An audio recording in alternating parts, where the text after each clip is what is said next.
Oke, assalamualaikum guys. Ada barang baru saja sampai. Oke, ini kita tengok dulu. 5D floor mat.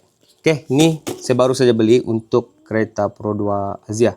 Oke, tapi bukan Axia yang baru. Ini saya beli untuk Axia 2014. Oke, model 2014. So, mari kita buka dulu.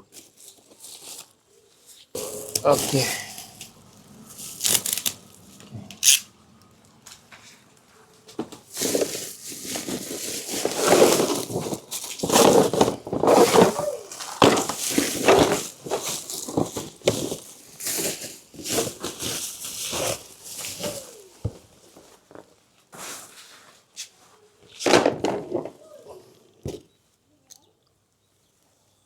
Oke guys, macam ni lah.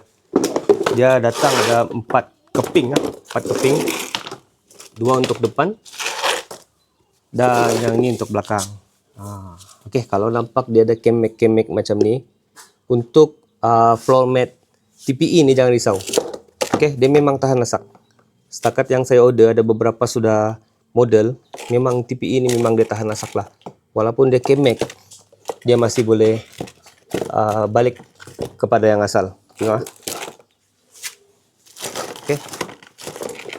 Yang ni memang untuk memang fit untuk di bahagian belakang kaki dan depan. Nampak dia punya kawah ni. Oke, kawah dia ni betul-betul dia merangkap habuk ataupun cecair ke mana tahu ada minuman tumpah. Dia memang tidak akan pergi belakang. Oke, 100% waterproof, tidak tembus. Lagi dia mudah untuk dibersihkan. Oke. Tengok bahagian depan.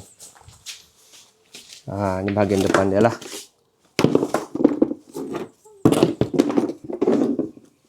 Dia nampak fit untuk Axia dan juga Beza.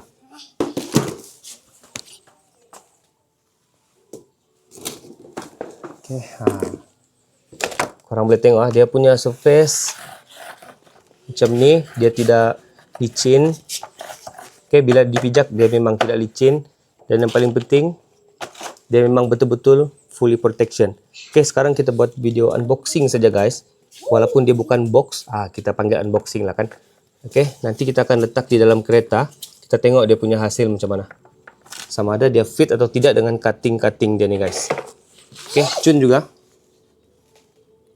Bagian belakang.